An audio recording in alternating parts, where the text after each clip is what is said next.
What do you need to do to make money now and then keep the lights on? I said, what are you going to do to take care of your child? Your baby is at home. Your baby is crying. What are you ready to do? Don't even think about selling your shoes or selling your clothes. It's not going to get you the money you need.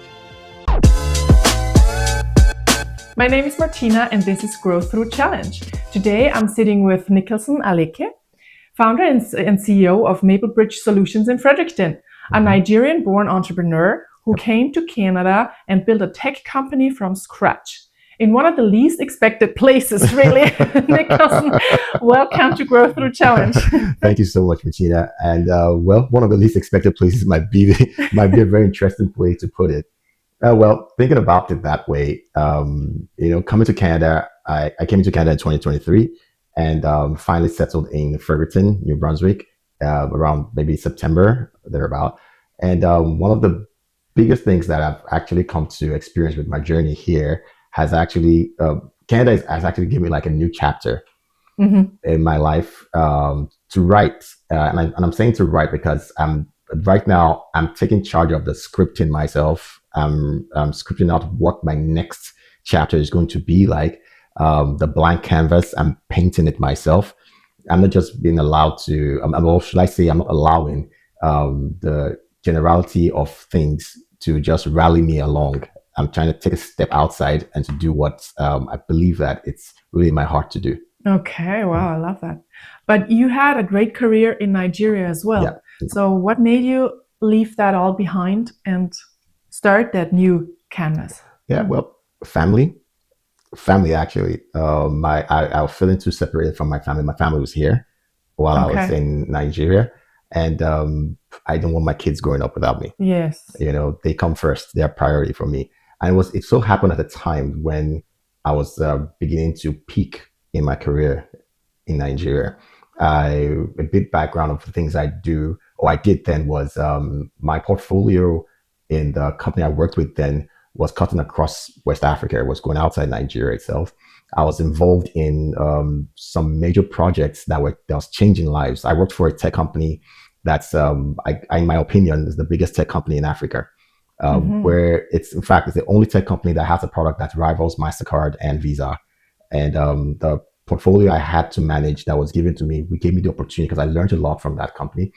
And the portfolio I had to manage gave me opportunity to engage large corporate companies, financial banks, not just in Nigeria, but across in Ghana, in Sierra Leone, in Guinea, in the DR, experiences of how to engage opportunities in Eritrea, Ethiopia, quite a number of things. And as an individual, I've always loved being a part of something that's bigger than myself. And they gave me the opportunity, and that was a great experience. So, but I had to leave all that for family. Were they here? Why were they here already? My wife came here to study. Okay. Yes, so she was here to study, and then of course my kids were with me for a while, and then they moved over to stay with her, and so I was all alone in Nigeria, just roaming the streets, But you can be so successful, but without family, it doesn't mean a thing. It doesn't mean a thing. Yeah. Yes, I call them my executive board of directors. I wake up every day. I'm accountable to them. Everything I do is me being accountable to them. Even with the things I do currently, I remember one time we do something. Sometimes we pray in the morning, teaching my kids how to pray, how to concentrate, and have a level of higher consciousness. And my daughter prayed that morning. She said, "Okay, it's your turn. Say something." And she said, "Okay." She prayed for everybody, and she prayed for me. And this was the prayer she said. She said, "God, please help Daddy to continue to build things that will help people and make their lives better." Wow. When she said that, I felt accountable. Wow. For everything, because I like to tell them about things I'm doing. Yeah. This is why I'm doing this. This is why I'm doing this. This is why I'm not home. My kids are a priority for me. I can't watch them grow up without me. So I want to be a part of their lives. Yes. And still coming here, none of your skills, none of your background really mattered here. Yes. So you had to start from scratch. In fact. How was that, and how did you do that? To be honest, I think I was overqualified when I got here. when I got into the job offerings that were available at that time, none of it fit my experience level. I can very much relate to that. Yeah, none of it. Like, I've been called by an interviewer calls me after that. I'm so sorry, we can't take you. Normally, they send letters, they probably, or they just ghost you when you send your resume to these people and applications. There was this particular one actually called me to apologize that I'm sorry, we can't take you. The role you're applying for, you're way too experienced for it. And it wasn't that they didn't want to take me, but they're like, we need someone that's going to stay here for longer. Yeah. With what you have, we might lose you and we'll be back to, to where we are. So that really put me in fact. So I had to, there was a time I was actually broke. Like I was broke, didn't have money. I was really low on my savings and all that. Walmart didn't even take me either. I didn't say for me. Honestly, I applied at Walmart, and then I'm sitting on the table and with all the like purple hair people, and I'm like, I'm gonna get this job because I'm like really. That was it for me. Really, that's when I knew that no way, this is it. I have to really start taking responsibility for what my future holds. So it wasn't a great experience really at that time. When coming to Canada, really, I didn't really have so much of an expectation, right? But I had an impression. I mean, this is Canada. I think BlackBerry started here. Shopify is from here. Silicon Valley is just next door. So I'm like, of course, it should be a perfect fit. Well, I'm in the Maritimes now. Yeah. So I'm having maritime reality. I think that's what it is. Did you ever question why you picked that place, or did you ever question you picked the wrong place? Well, now, I think what I did was I do it every time. Wherever I find myself, that's where I'm at. And I stop thinking about it with everywhere else. This is where I am now. Yeah. And I'm going to make the most of it. That's a really good point. And it doesn't start with the environment. It starts with you. Exactly. Yes. It's all about me. What I do, how far I go. Like I said, it's a new chapter for me. At this time around, I'm writing my script myself. I love this. So what is the thing about building a business in New Brunswick as a Black African immigrant that people never talk about openly? Oh, well, okay. If you put it that way, there's a lot. I'll call it, there's a general conception, and there's the individualistic approach to it. The general conception, I've come to classify it as life. Life is just happening to you. So don't make excuses, or don't just complain. Not that make excuses, don't just complain. Now, things that people don't talk about being a Black African, let me add to it, Black African immigrant. That's another addition to it. And the reason why I said that is there's what I think I'll call it hyper racial sensitivity. And I understand, and that's birthed from things like racial bias and stereotyping. It's a reality that is out there, and I grew up knowing about this a long time. As a child, I watched the South African apartheid. I saw that. I'm aware of the history of slavery itself. It's not mostly spoken about in schools anymore, but it was an era that I knew about. I come from a mixed racial family background, where some of my grandparents or my great grandparents are slave returnees. So those were returning from America, those were returning from Brazil.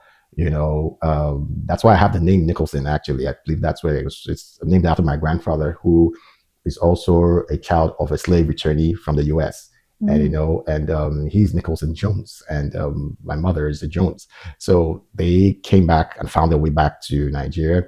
I've been in situations where I'm the only Black person in the whole room, and everybody's looking at me, either astonished, weird, or wondering, are you lost? At first I used to think maybe I look too young to be in the room. Then I'm like, oh, and I remember that it now occurs to me that, oh, I'm the only Black person here. I know exactly what you mean, because I was in Swaziland with my dad, and we were in that sort of a Burger King, like in a public place, and we were having lunch, and I'm like wondering, why is everyone staring at me? This is so weird, and I was not blonde back then. Yeah, there you go. But still everyone, and then I realized, I had no idea, I realized I'm the only my dad and I are the Yeah. only white person People in the in whole the whole area. area. Yes, So I'm like, oh, is that what's going on? it's the other way around. Then. So because of things like this, I'm not so quick to assume racism. It's not like it's not happening, but I'm not quick to assume it because I feel strongly that every every tribe, every race is actually every group, every culture is actually racist on their own level. Mm-hmm. However, what you do with the actions you take is what either justifies or condemns you. Mm-hmm. And that's what the problem is. I know people that you walk into the place and once you have an accent, people act weird around you. You start laughing or they start Just snickering different. because you're different. Yeah. Even as children, once you're different from the whole class, they start making fun of you or they give you a nickname and all that. So I don't let the reactions of people sit in my head. Okay, so that makes you feel better. Exactly, immediately because Okay. I have. So this is it. Good advice. My life is in my hands, actually. Yes. As long as you're not physically preventing me from getting to where I want to go, I'm going with or without you.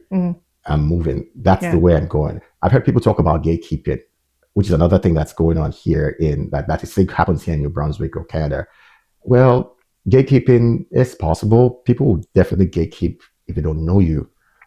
I have a lot of accreditations that I have a lot of experience that it's not accredited here. So what I've decided to do is, why don't I take my experience and complement the status quo that they have, rather than make them feel offended by it? That because I've been in some cases where, based on my experience, I know more than whoever I'm engaging or whichever client I'm doing things for. But rather than making them feel less or feel embarrassed that what does this immigrant know? How can you come, from where you're coming from and think you can change the world for us, So I'm like, well, everybody has the impression of what Africa is about only until you go there and discover that New Brunswick has established an institution, a system that's working for them. And it'll be ludicrous for me to just think I can and not align with it. So I won't align blindly, but I'll align in order to now complement the process and make it better, make it a bigger thing. That's pretty much how I approach it. So when people talk about gatekeeping, well, just get yourself involved in what's going on, align with what's going on, find out where the gate is and go knock on that gate, and knock on it. Things that they don't talk about. Let me see. I've talked about the most obvious one being like a Black entrepreneur. Another part is a lot of immigrants probably don't pay attention to the culture of the environment or the community itself. There is a language that is spoken here that is different from yours, wherever you're coming from, irrespective of how exposed or how well traveled you are. There's a language that is spoken here. There's a language in Fredericton that's different from the language in Moncton. That's different from the language in Nova Scotia. So did you realize that, and did you start learning that language? I actually had to learn it. Okay. Now, when I say language, I'm not just speaking English and French. I'm talking about culture, how they behavior, say it, what it means when they don't say things, when they don't say things, behavioral patterns. I know how to respond to certain things. You need to apply that to business as well, and apply that to the economics of this place. There's a way they do things. There's a reason why they do things. Those are the things that we need to understand. Understanding the culture, why some things will work wherever you're coming from and it won't work here. We pay attention to the news, pay attention to the conversations. When you hear that that are looking at trying to make a very conducive environment for people that want to retire to come to, if that's what they're talking about in that location that you are, the kind of business or ideas you want to put out there should not go against that idea. I'll tell you something I do, and that's probably any entrepreneur that wants to start a business should also do, especially if you want to serve the public sector. I do something. I go and check out the 5-year plan of every municipality. I get to see what's going on there. When I look at it, then I get to know the trajectory they're taking, where they're going to, why they're doing things they're doing, or what's important for them. That way, I'm able to now curate my products and services to meet up with that. Out of 10 immigrant families, 2 leave the province. Within a week, within a month, I don't know the exact time, but 2 leave. Out of every 10 families, 2 leave. I know people who have left. People that came here and I met them here, a lot of them have left for other provinces. So things like that are happening. And I said, let's support small businesses. When you support small businesses, the owners will have a reason to stay. Yeah. Because you put what they say, you put your heart is where your money is, right? You can also put your money where your heart is. It works both ways, So encourage that, make that happen. And so I started curating my business not to rescue the economy actually, but to support conversations like that, to see how we can help. Because I'm a very community driven person, and I know if I make my environment a better place, it's going to work for me as well. It's going to come back to me. Yeah. So I started creating my services. And if you look at kind of products and services I have in Maplebridge Solutions, it's community driven. Most of it is community driven, ecosystem driven. It's more, I'm bigger on I'm not trying to create something that, another Elon Musk or Mark Zuckerberg. It wouldn't be a bad idea if I can, but I'm more driven about what can I do within this community that can make an impact and drive excellence across board. Because if this community succeeds, of course I will as well. It ripples back to me, and my kids are here anyway. So let me create an environment for them that will make life easy. To make for an them. impact. Yes. It's actually, that's very important for me, making an impact. It's more, it's even beyond what I want to be remembered for. I want to see things happening. I'm talking to you about something and you don't know that I'm the one that created it. We're just having a conversation, and I'm happy you're happy and things are working. Exactly. So you're telling us that basically you came here as an immigrant, knowing nothing, but having all the expertise in the background, and then went to school. You just learned. You learned how the culture works. You learned what the needs are. You learned how to communicate, and you attended all the meetings, and then you learned and soaked it all up until you developed a need in the market, and then you can use your expertise to grow that need and to like satisfy that need. You just said it right. I couldn't have said it better. And I won't ignore the ecosystem partners that supported me in this journey. That is one aspect I would always tell any immigrant to participate in. Find out key partners. It's right there. Your key partners can determine how far you go if you know how to use them. And in this ecosystem, where you have places like the Chamber of Commerce, all the government agencies that we have, both for both the Knights, it's okay to call them, right? Like they were the ones that helped me. Like they helped me a lot. My most recent project that I did, which is currently my biggest accomplishment since I moved to Fredericton, New Brunswick, to Canada, has been building the bilingual transport app platform that I have. It's not an app, right? I should stop calling it app. I say that to just make some regular people understand it. It's a full it's a transport management infrastructure. It's the core of digital transport management, and I was able to build that and make it available to elevated transportation management of New Brunswick by virtue of these same partners. So how did you get that? How did you get into that even? Because you came here and no one knew you. How did you? Okay. Yeah. So it makes sense. So what I did was, so when I encountered the ecosystem, the business ecosystem of Fredericton, while I was going to school, like I said, learning the culture, learning the community, I was invited for a business forum, which was one of the reasons why it made me start Maplebridge in the first place. Okay. I was invited to the business forum meeting for small businesses, and they were talking about technology adoption, their struggles with AI. That was a period where a lot of small businesses were just being exposed to AI, and it was a talk, And this was in 2023. Yeah, it was in 2023. There was a talk about AI adoption, digital transformation, and all that. And I walked into that room and I sat down there. As usual, the only Black person in the room, but hey, I sat down at the table. I was just listening to everyone, and we had a workshop session where people were now discussing, and right there, I started answering the questions they had with technology, and that's how I started. And I got to meet with Ignite, and Ignite had something with Accor, with Accor, and they engaged some of the municipalities, and the municipalities threw out an RFP, as a request for proposals for different projects and all. So I applied for one of them, and that's the one for the transportation. Okay. Yeah, so I think it was the municipality of Grand Lake that wanted something for sustainable and accessible transportation.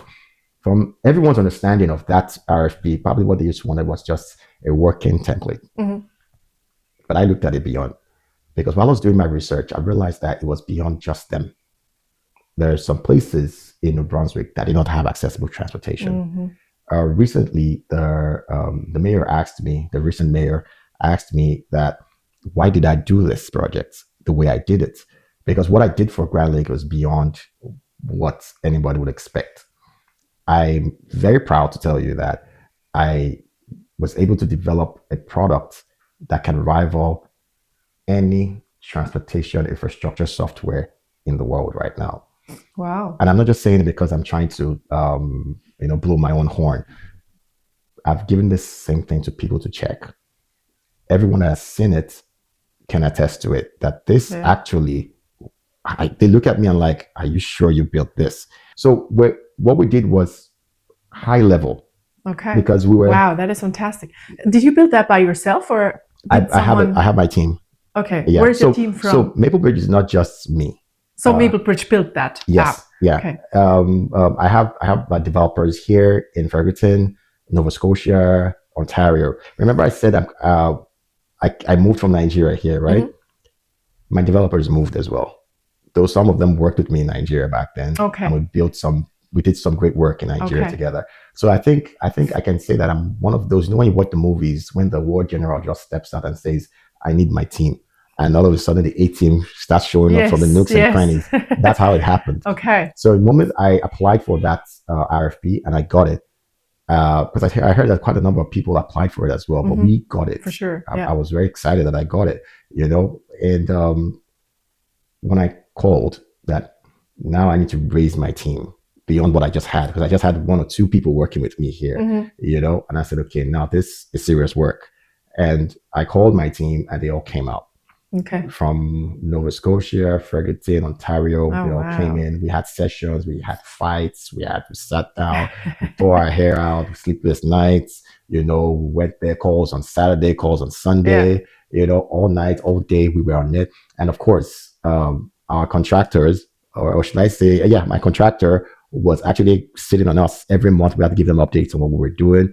When we're done with that, we had to send it to Apple to vet. We had to send it to Google to vet. Google took some time because they wanted to make sure that it wasn't just vibe coded. Vibe coding is something that they do now with AI. Everyone's building codes. Everyone's building stuff with AI. So vibe coding is not so encouraged on Google because of all the bugs and all the loopholes that it has, because you're just using AI. So it's depending on prompts. So security and all that. So they have to check all. And that took us like about 6 months of core work. They had to take out times when we took breaks, weekends and all that. But we did like 6 months of core work, all in, day in, day out, night and day, and burnt the midnight oil. If we still do that in today's time. So, wow. And we got that. So there you see the importance of the team, of the network. So you basically brought the network over and didn't have to build it here from scratch. You have to build your customers, clients network from scratch. Exactly. But not your professional team. No, my professional team. And the value of that is because of the kind of work that we want to do. I put a lot of I put a lot of attention to the quality of work that comes out. I don't take any work for granted.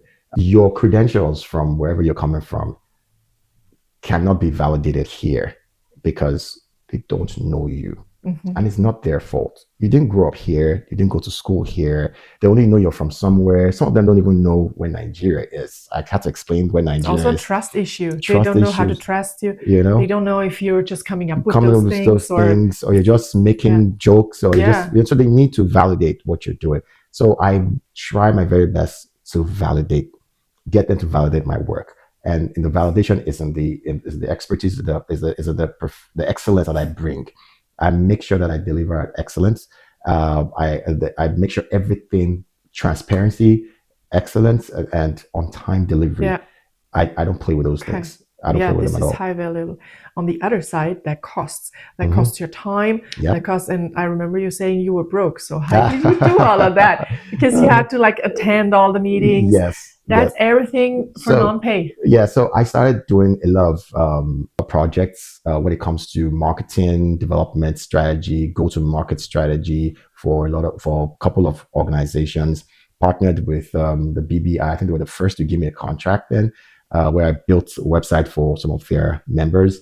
I've done some work with the NBMC, there's the New Brunswick Multicultural Council. Recently, they gave me some work which I helped them develop, like a go to, like a digital strategy for some projects that they're working on. I've done some work for a couple of clients. I started getting clients on retainer for social media management and all that. I don't even sit to do that in person. I only supervise and make sure it's done properly. The guys do it. So they do all the work. I just supervise what they do. I make sure they're doing properly. I handle the clients because I know the clients. I have the network. I built. Now that's one investment I did. I built my network. That's another. Maybe I don't know if I said it earlier, but something that every new immigrant business entrepreneur should do: invest in building your network. Yes. You have to validate yourself. Yeah. So I built my network, and in building my network, I was able to get referrals. I was able to get clients. I was able to even find out what's in the market, where to go. But all of that sounds very exciting, and I'm just seeing all of that like a movie, and it's going like step by step. You build your network, you go to school, you build your knowledge. But was there a moment where you thought like, oh man, I can't do this anymore? Like this is it happens like sometimes. What was the biggest challenge? Okay. During all that. Yeah. So there was a time that I think I couldn't pay my developers. I'd invested so much in building one aspect, the social media marketing department of the business. I invested in that because I bought equipment, bought the drone, bought the cameras, bought the phones, bought the applications, and all that. So I was heavily invested in that at that period, and there was no money coming in. And my developers were there building the app. I have to keep them paid as well. Fair enough. My contractor paid me in milestones, in tranches. But that's after I meet a particular milestone. I had not met that milestone then. I had to keep them going. Of course, I went to the banks to see if I could. I think I took a loan from the bank, and I realized that was the biggest mistake I should have made. I should have done that, But because the way the banks are structured, their loan system is structured is not for people like us that are into consulting. That's my understanding. It's not for people like us that are into consulting. They have it's for employees who or have people a who have fixed minimum, like who run in the system. Exactly, or people who retailers. There's an everyday cash flow. Exactly. For someone like me that has to wait for the tenured contracts before payments are done, before the bank is chasing you around for their money. The calls will be coming every day. So that's like, nah, that's not going to work, So that's what even made me now invest a lot in the social media marketing thing, because I needed cash flow. You need to create cash flow. I couldn't just wait until milestone or tranche payments. They come in bulk, quite all right, but I need to keep the lights on a regular basis, on a monthly basis. I keep people paid and all that if I want to retain the quality of work I'll be producing. So there are days that I felt like, I should have just sat down on my own and just mind my business. Like, why did you go into this in the first place? Or times when there are no jobs at all. I'm going like for 2 months, no contracts, no clients, nothing. Not even the retainers. Some of the retainers are maturing and they're not renewing. That happened. I think that happened to me sometime. I think it was in November last year. No jobs. So what changed then? Was there a mindset shift, or how did that situation change? I think I just reminded myself why I was in it. What kept you going? Like, why am I in this, and how far do I see myself going? I said to myself that if I stop now, I'll never get a chance to do it again.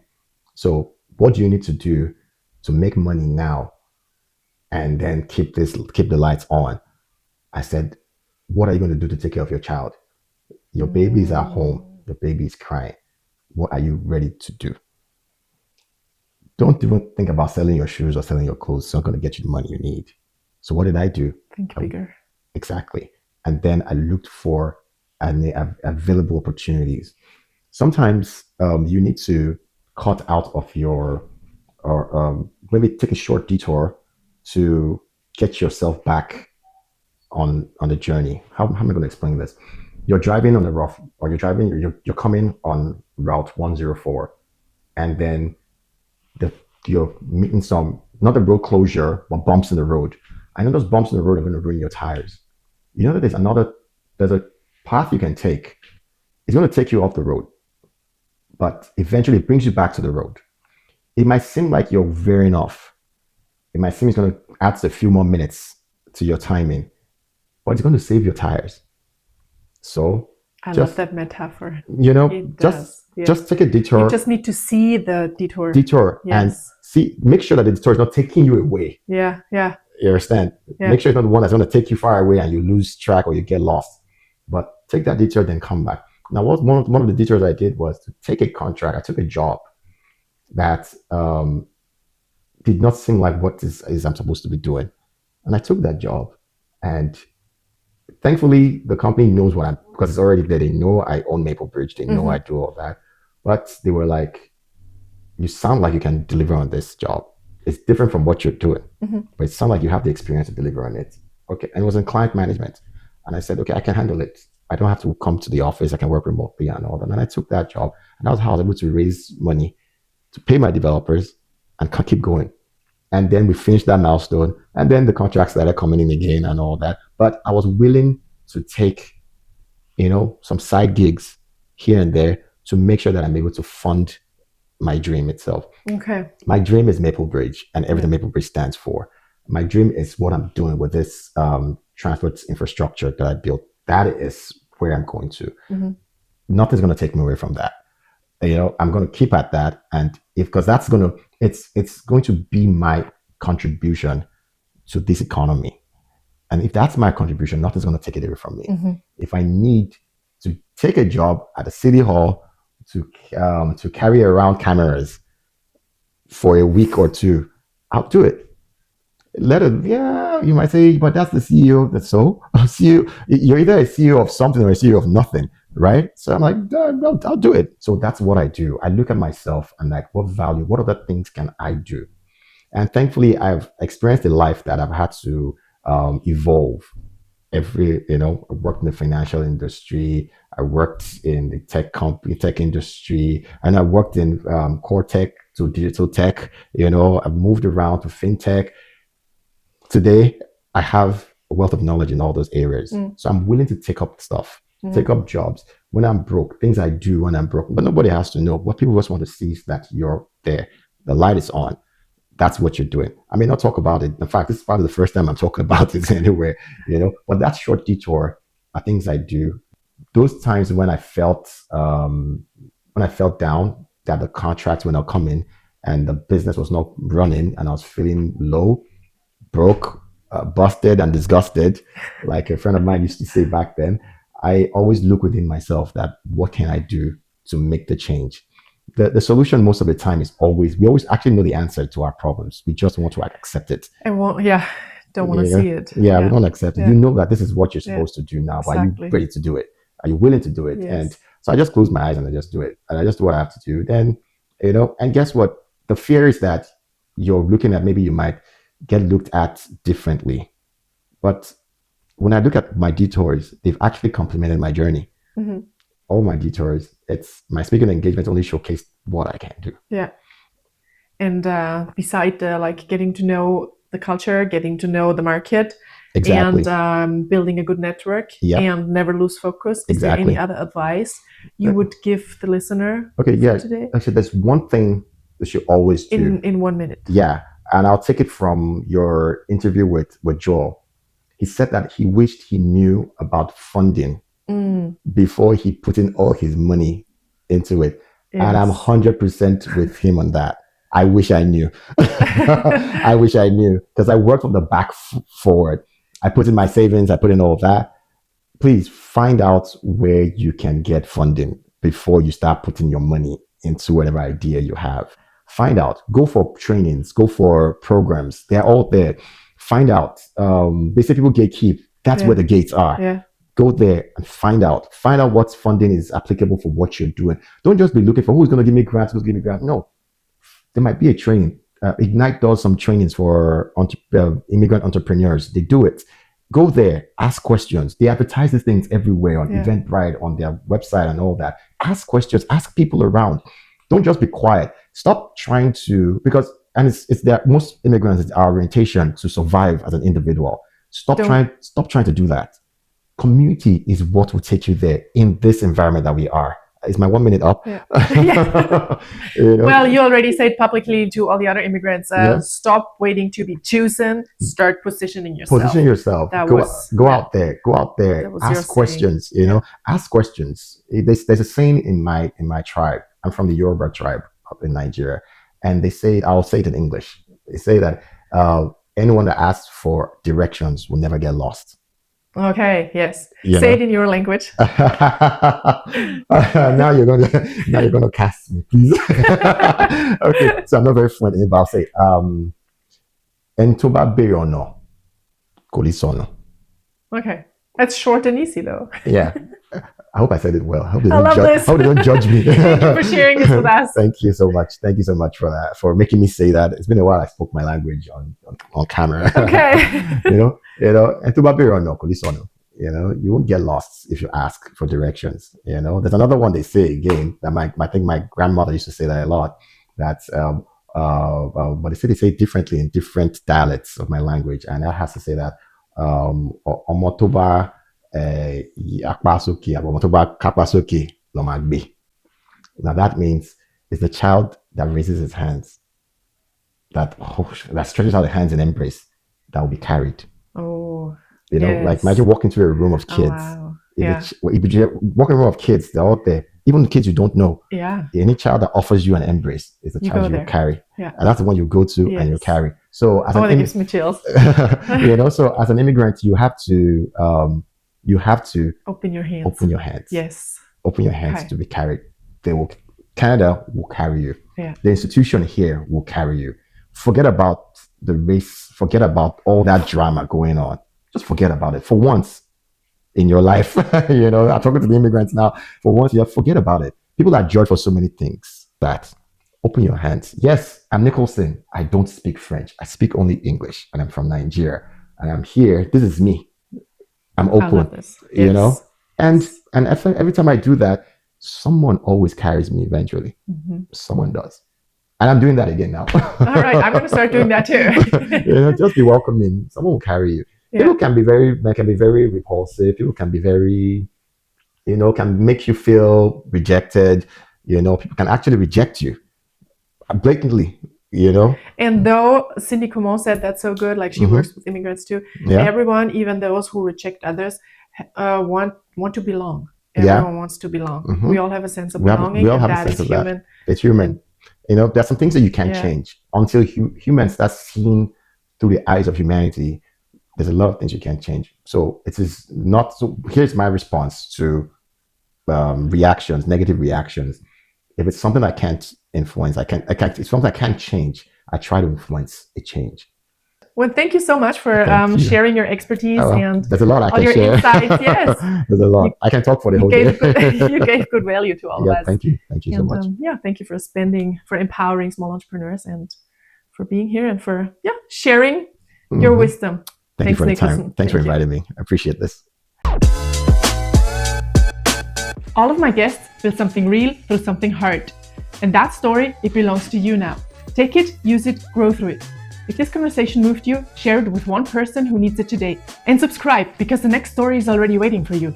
This is Grow Through Challenge. I'm Martina Bernhofer, and I will see you in the next one.